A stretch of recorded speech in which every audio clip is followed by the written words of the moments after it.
What if surviving a market crash has nothing to do with the market and everything to do with the conversation you have with yourself at 2 in the morning when everything is red? I want to start there because I think that question reorients everything. It moves the locus of the problem from out there to in here, from the market's behavior to your response to the market's behavior. And that move, as simple as it sounds, as obvious as it might seem when I say it this way, is the move that most traders never fully make. They spend enormous amounts of time studying crashes, reading about them, analyzing their historical causes and their historical durations, and the sectors that held up and the signals that appeared in the weeks before the most famous ones. And all of that study is real, and some of it is genuinely useful. But it addresses the wrong part of the crash experience for most individual traders. Because the part that actually costs them the most, the part where the real damage happens, is not in the macro analysis, it is in the dark. At 2 in the morning, when the position is down 30% and the news is catastrophic and the sleep isn't coming and the voice in their head is generating a kind of sustained, low-frequency alarm that no chart pattern ever quite prepared them for.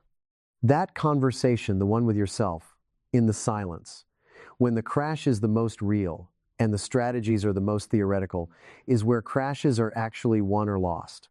Not in the position sizing, though that matters enormously, and we'll get to it. Not in the pre-crash analysis, though that is the foundation, and we'll build it together. But in the quality of what you have available to tell yourself at 2 in the morning when everything the market is doing is designed by its own mechanics to make the worst possible decision feel like the most reasonable one. The traders who survive crashes the ones who emerge on the other side intact, sometimes stronger, sometimes having added to positions at prices they'll look back on with deep satisfaction, are not primarily distinguished by their analytical superiority.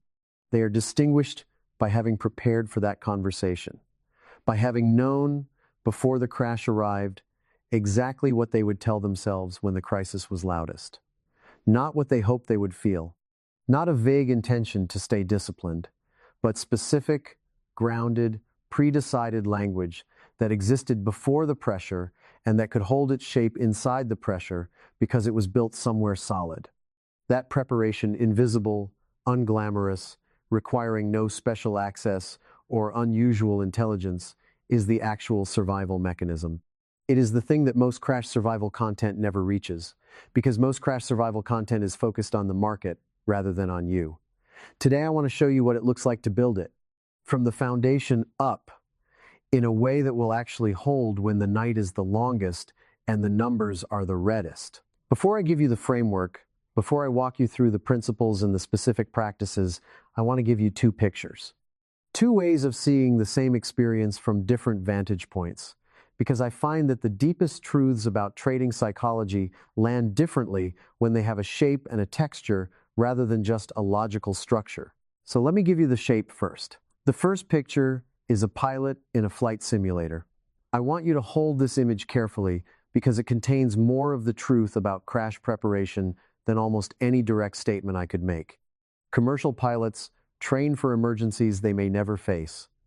Not once, not in a refresher course continuously, rigorously, in conditions designed specifically to be disorienting and frightening and demanding of responses that feel unnatural when the brain is running the wrong kind of software. Engine failure at altitude, multiple simultaneous system failures, catastrophic weather conditions. Instrument contradictions that present the brain with competing truths and require a trained protocol rather than a real-time decision to navigate correctly. The reason for this training is specific and important. When these emergencies occur in real aircraft, they don't occur in conditions that allow first-time thinking. They occur at high speed, with physical consequences, under time pressure that cannot be extended by wishing, in an environment that is simultaneously generating overwhelming sensory input and demanding immediate decisive action. The human brain, under those conditions, under genuine, real, physical emergency conditions, is not performing its best analytical work. It is performing its most deeply conditioned responses. It is doing what it has been trained to do. And if what it has been trained to do is correct, the emergency is survived. And if what it has been trained to do is improvise in real time from general competence, the emergency has a very different probability of outcome. The simulator is not designed to eliminate fear. It is not designed to make emergency situations comfortable. It is designed to put the correct responses so deeply into the pilot's nervous system that those responses execute even when fear is present, even when the cockpit is screaming, even when every primitive instinct is generating interference. The training and the fear exist simultaneously. The training executes anyway. Now bring that image directly into your experience of a market crash.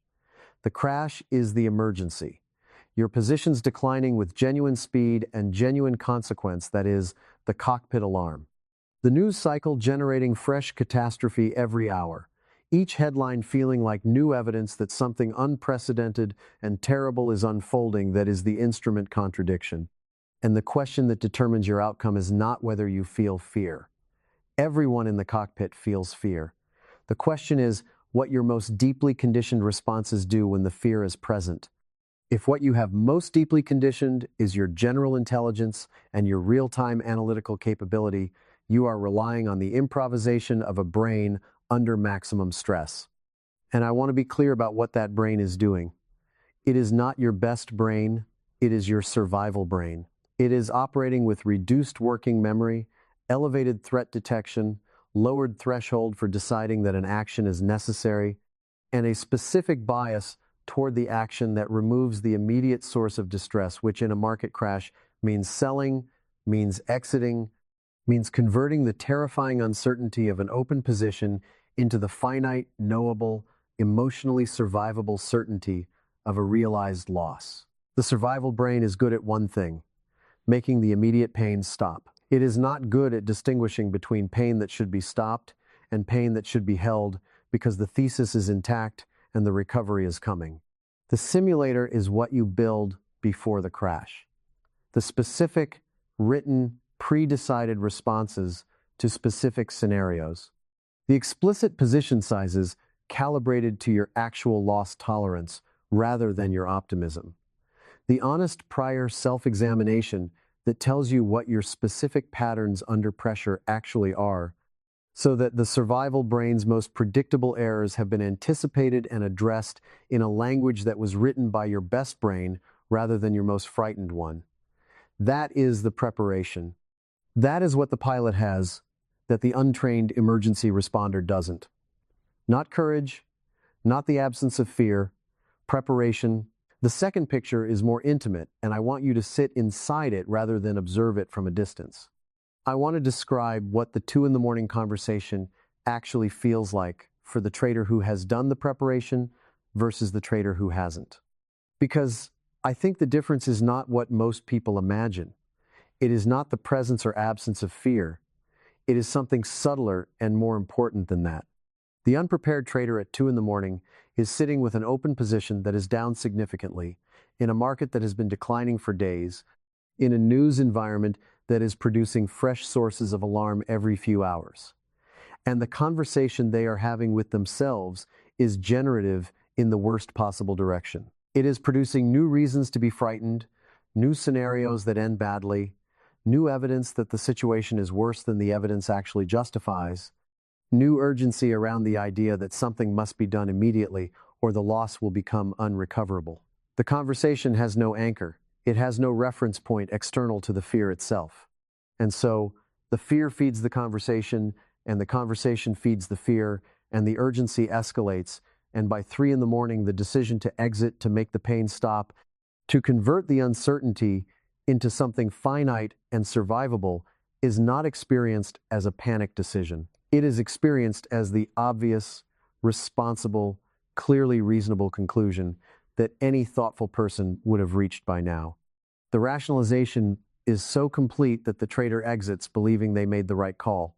Sometimes they did, but more often, the decision was made by the conversation rather than by the analysis, and the conversation was shaped entirely by the fear. The prepared trader at 2 a.m. is sitting with the same open position in the same declining market, in the same frightening news environment, the fear is present. I want to be very clear about this because I don't want to sell you a fantasy of fearlessness. The fear is there, the position is down, and real money is moving against them in real time, and the uncertainty is genuine, and the body's response to those facts is appropriate and human. But underneath the fear, there is something the preparation built. There is a structure. There is a set of questions that were already asked and already answered in a moment when the analytical brain was fully available and the survival brain was quiet. The question, at what point does my thesis actually break? Already answered, written down, accessible. The question, what specific development would tell me this is structural rather than temporary? Already answered, written down, accessible. The question, what is the maximum loss I decided I could accept on this position before I made it part of my portfolio? Already answered, written down, accessible. The question, what would I tell myself right now if I were the calm, clear-thinking version of me who built this position on the basis of real analysis? Already answered, written down, accessible. And so the 2 in the morning conversation for the prepared trader has a fundamentally different shape. Instead of fear generating more fear in an unanchored spiral, the fear generates a check against the framework. Is what is happening right now one of the things I pre-identified as thesis breaking? The answer, in most market crashes, for most well-researched positions, is no. The market is declining, the headlines are frightening, the price movement is real, but the actual business or the actual asset is not doing the thing that the pre-written analysis identified as genuinely threatening the thesis. And that recognition, made in the dark against a specific pre-written framework, changes the conversation completely. The fear doesn't disappear, but it stops being the decision maker. It becomes information to be evaluated rather than instruction to be followed. That is the difference the preparation makes. Not the elimination of the 2 in the morning experience, but the transformation of it from an unanchored fear spiral into a structured evaluation against the best thinking you were capable of before the fear arrived. Now, let me give you the principles. The 4 core truths that I believe underlie consistent crash survival. And I want to take time with each of them rather than summarizing them, because the depth in each one is where the real value lives. The first truth, pre-decided responses are worth more than real-time intelligence under crash conditions. This is the principle that the simulator metaphor was building toward, and I want to be precise about why it is true rather than simply asserting it. The highest quality thinking you will ever do about any trading scenario is the thinking you do before the scenario is live and before the emotional stakes are fully activated. In ordinary market conditions, a thoughtful trader can evaluate a developing situation with reasonable clarity. The analytical brain is available, the survival brain is quiet, the working memory can hold multiple competing considerations simultaneously and weigh them against each other with something approaching genuine nuance. That is the version of your mind you want making your most important decisions. In a crash, that version of your mind is not who shows up at 2 in the morning. The version that shows up is operating under sustained stress hormones that have been building for days, potentially under significant sleep debt, under real financial pressure that is activating the specific threat response that money loss reliably produces in the human nervous system, and under continuous information overload from a news cycle that is architecturally designed to generate alarm. In that state, working memory contracts, the capacity for nuanced evaluation of competing considerations diminishes. The threshold for determining that an action is necessary, that something must be done right now, drops significantly below where it sits in calm conditions. And the specific action the survival brain most reliably generates is the one that removes the immediate source of distress, which is the exit, which is the conversion of terrifying open uncertainty into the relief of a closed position, even if that position closed at the bottom. The decisions made by that mind, even by an experienced, intelligent, Genuinely prepared trader operating under maximum crash stress are systematically worse than the decisions that same trader made about the same scenarios in calm prior analysis. This is not a character weakness. It is the predictable output of a brain operating in conditions that compromise the specific cognitive functions that trading decisions require. And the only way to protect your outcomes from those compromised decisions is to make the most important ones before the compromising conditions arrive. To ask the questions before the fear is running the answers. To write the framework before the crash needs the framework. That is what pre-decided responses are. They are your best thinking, preserved and made available to your most pressured moments in a form that can actually be accessed when the conditions that normally produce good thinking have been removed.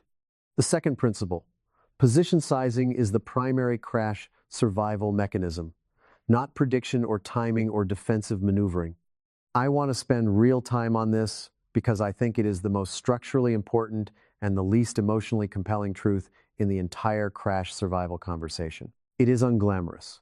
It does not produce the satisfying narrative of having called the crash correctly or having positioned defensively just in time.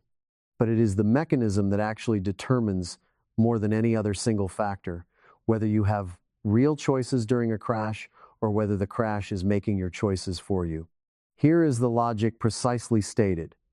The trader who is oversized, who has allocated too large a percentage of their total capital to positions that are now declining in a crash, has no real choices available.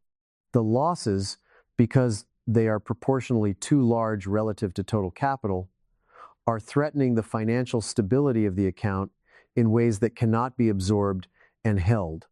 The psychological pressure of watching that size of loss in real time is generating a level of distress that cannot be evaluated through without the distress compromising the evaluation. And the combination of those two facts, financial pressure and psychological pressure, operating simultaneously at high intensity, removes the agency that trading requires. The trader is no longer managing the position. The position is managing the trader. And the exit that eventually happens at the worst price, in the moment of maximum fear, at the bottom of the crash, is not really a decision. It is the inevitable mechanical output of having been too large when the pressure arrived. Now consider the trader who is correctly sized, not conservatively sized in a way that limits their upside in ordinary conditions. Correctly sized, meaning that each position represents a percentage of their total capital that was calibrated before the crash against their actual loss tolerance rather than their optimism about any particular trade. This trader is in the same crash. They are experiencing the same price movement, the same news environment, the same general atmosphere of financial uncertainty and genuine fear. But something fundamentally different is available to them that is not available to the oversized trader. Genuine choice. The loss, because it is proportionally within the range they pre-decided they could hold, does not threaten the account in a way that removes agency. The psychological pressure, because it is within the range of what they anticipated and prepared for, does not compromise the evaluation to the point where the evaluation is meaningless. And perhaps most importantly, they have capital available. Not all of it deployed, some of it held back by the discipline of correct sizing, which means that when the crash has done its work and the prices represent genuine value, they can act on that value rather than being entirely consumed by the management of an oversized loss. Position sizing is how you purchase your choices in advance.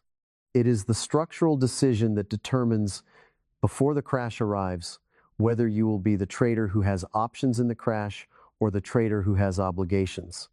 And the discipline of making that structural decision correctly, consistently, in ordinary market conditions, without the urgency of an imminent crash to motivate it, is the unglamorous, undiscussed, absolutely foundational crash survival practice.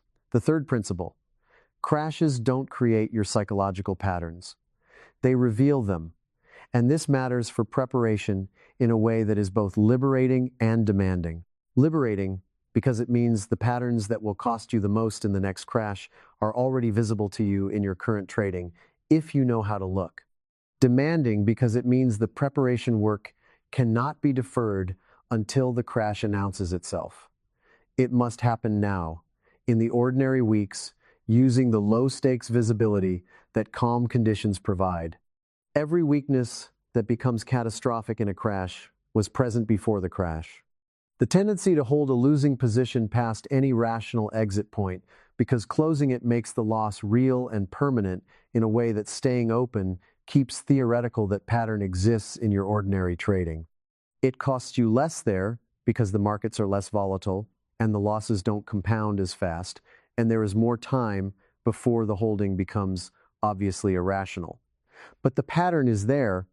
The tendency to increase position size after a run of losses in an attempt to recover quickly, that impulse exists in your ordinary trading. It may be resisted in ordinary conditions because the rational brain is available to intervene, but the impulse is there. The difficulty separating your sense of your own capability from any given trading outcome, the way a loss feels like more than a loss, feels like a judgment, feels like evidence of something about you that you need to disprove by getting the next trade right that is there too. In your ordinary trading, every week, the crash takes all of those patterns and turns up the volume.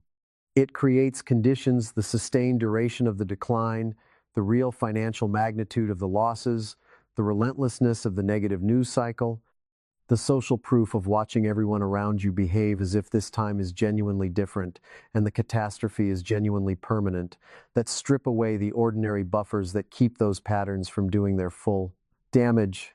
And what's left, when the buffers are gone, is the unmediated pattern, in all its expensive clarity, working exactly as it always has, just on a much larger scale. This means the most important crash preparation work you can do is observational, not tactical. It is sitting with your trading history, specifically your history in periods of drawdown or stress, however modest they have been, and watching what you actually do rather than what you intend to do. Not the justified story you constructed afterward, the actual sequence of decisions and the actual emotional states that preceded them. What did you do the last time you had 3 or 4 consecutive losing trades? What happened to your position sizing? What happened to your evaluation of the thesis behind your losing positions? Did you find yourself generating new reasons that it was still valid, reasons that hadn't appeared in the original analysis? What happened to the frequency with which you checked your account? And what did the anxiety of checking it do to the quality of your analysis? These questions, asked honestly about your actual behavior, give you a map of the patterns that will be amplified in the next crash. And a map is the beginning of a plan. The fourth principle is the one that produces the most in-crash errors and gets the least direct treatment in crash survival content. It is this: the story of the crash and the story of your specific trade are not the same story, and confusing them is one of the most expensive mistakes a trader makes under crash conditions. When a significant market crash is underway, 2 things are simultaneously true and simultaneously demanding your attention. The first is the macro story, the broad economic event, the systemic disruption, the loss of confidence in an asset class or in the market structure itself, the narrative that the news cycle is building and amplifying and presenting as the defining context for every piece of information that follows. This story is real. The fear it generates is appropriate. The general risk reduction it argues for may well be correct, but it is a general story. It says something about the aggregate. It says something about the broad market. It does not, by itself, say anything definitive about your specific position. The second story is the thesis story, the specific analysis you built about a specific asset grounded in specific understanding of a specific business or instrument with specific criteria for what would make that analysis wrong. This story operates at a completely different level of specificity than the macro story, and it has to be evaluated against its own criteria rather than against the emotional weight of the macro environment. The confusion happens because the macro story arrives with enormous emotional force. The headlines are frightening, the market movement is relentless. The social proof watching the broad market decline, watching other traders exit, Watching the commentary converge on the narrative that things are going to get worse before they get better is powerful. And all of that force can make the macro story feel like sufficient reason to exit any position, regardless of what the specific thesis says.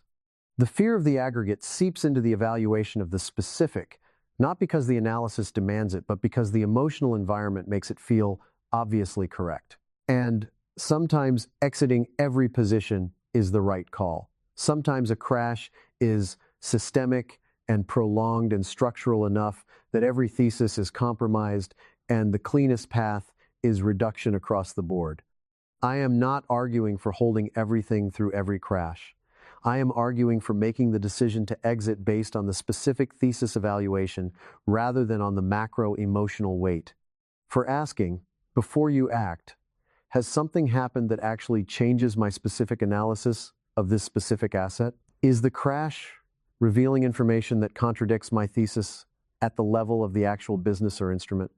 Or is the crash creating price movement that is driven by aggregate fear rather than by anything specific to what I own? Those are different questions with different answers.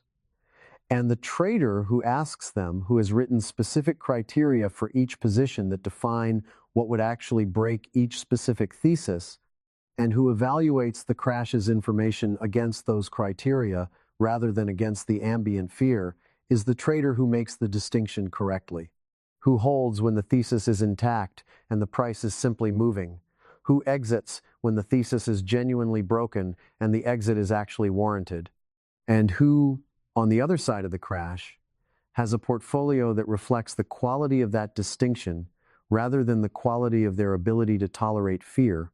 Now, let me give you the three practices. These are not additions to the principles. They are the mechanisms through which the principles become real in your actual trading life.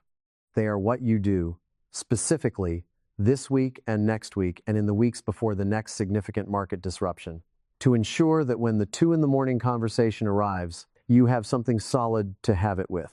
The first practice is the one the entire framework has been building toward. Write the pre-crash framework for every significant position you currently hold. Not general guidelines, specific, operational, scenario-addressed writing. For each position, answer 4 questions with as much precision as your analysis supports. First, what is my thesis in plain language, the actual core argument for why this asset is worth holding, stated simply enough that you could explain it to someone with no financial background? Second, what specific development, not price movement, but actual fundamental or structural development, would tell me my thesis is wrong and the exit is genuinely warranted? Third, what is the maximum loss I am willing to accept on this position, in dollar terms, before I exit regardless of my thesis conviction, because the financial or psychological cost beyond that point exceeds any reasonable expectation of recovery? Fourth, what would I tell myself at 2 in the morning if this position were down 30% and the survival brain was generating maximum urgency to exit and I knew the thesis was still intact? Write those answers specifically, in your own words, in a document that is as accessible as your trading platform. Date them, and commit to reading them before you make any decision about those positions during a significant market decline. Because the version of you that wrote them was operating at full cognitive capacity, with full access to your analysis and your genuine risk tolerance, in conditions that allow the kind of thinking that a crash environment systematically removes. That version of you is the advisor your crash time self needs. Make sure they can be reached. The second practice is a position size audit, done this week, before you have any particular reason to believe a crash is imminent. Go through your current portfolio. For each position, calculate the dollar impact of a 50% decline in that asset on your total capital, not the percentage loss, the dollar amount. Then sit with that number and ask 2 questions honestly. First, could I financially absorb this loss not comfortably, but without it threatening my ability to continue trading and continue meeting my financial obligations? Second, could I psychologically absorb this loss not without distress, but while maintaining enough clarity to evaluate whether the thesis is intact and make rational decisions about whether to hold, add, or exit? If the answer to either question is no, if a 50% decline in any position would either financially destabilize you or psychologically compromise you past the point of clear decision-making, you are oversized in that position. And the correction is available to you right now in ordinary market conditions as an orderly adjustment rather than a forced one. Because the crash will eventually come. And when it does, the correctly sized trader will have choices, and the oversized trader will be having those choices made for them. The difference is entirely structural, and the structure is entirely within your control to set before the event rather than react to during it. The third practice is the honest pattern identification that makes everything else more specific and therefore more effective. I want you to think back to the last significant period of drawdown or market stress you experienced. Not necessarily a full crash, just a period where things were moving against you for long enough and significantly enough that the survival brain was activated. And I want you to reconstruct, as honestly as possible, not what the market did, but what you did. The actual decisions in sequence, the actual emotional states that preceded the decisions, not the justified story, the actual sequence. What specifically did you do that, in the clearest retrospect, you wouldn't do again? Did you exit at a point that felt necessary in the moment and obviously premature in hindsight? Did you hold past the point where the thesis had actually changed because the exit felt like an admission and the hope of recovery felt easier than the certainty of the loss? Did you increase size when you should have held or reduced because the losing streak felt like information about your bad luck rather than about your position sizing? Did you check the account so frequently that the anxiety of watching it contaminated every piece of analysis you attempted? Find the specific pattern, name it in plain language, and then write a one-paragraph instruction to yourself that addresses it directly, the specific thing you will do instead when that pattern activates in the next crash. Not a reminder to be disciplined, a specific instruction. When I feel the specific urge to do X, I will instead do Y, because I know from experience that X is what the fear produces and Y is what the analysis supports.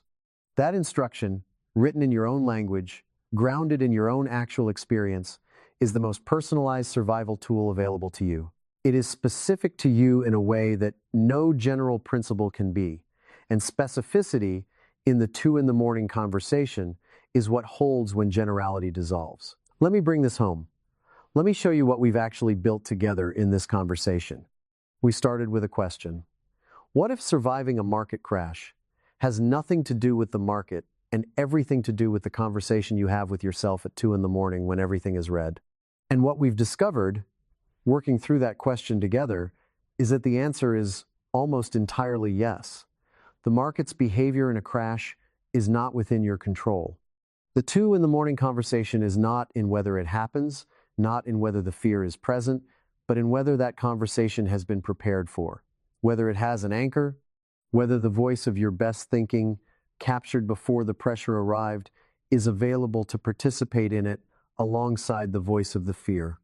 We looked at the pilot in the simulator and understood that preparation is not the elimination of emergency conditions, it is the conditioning of correct responses that execute even when emergency conditions are present. We looked at the 2 in the morning landscape for the prepared trader and the unprepared one, and we found that the difference is not the presence or absence of fear, but the presence or absence of a framework that was built before the fear had anything to do with it. We built 4 principles. That pre-decided responses outperform real-time intelligence in crash conditions because crash conditions systematically compromise the specific cognitive functions that trading decisions require. That position sizing is the primary structural mechanism of crash survival because it determines whether you have genuine choices during the crash or whether the crash is making your choices for you. That crashes reveal rather than create psychological patterns, which means the preparation lives in ordinary conditions where the patterns are visible and addressable rather than in exceptional conditions where they are running at full amplitude. And that the crash story and the trade story are not the same story, and evaluating your specific position against specific pre-written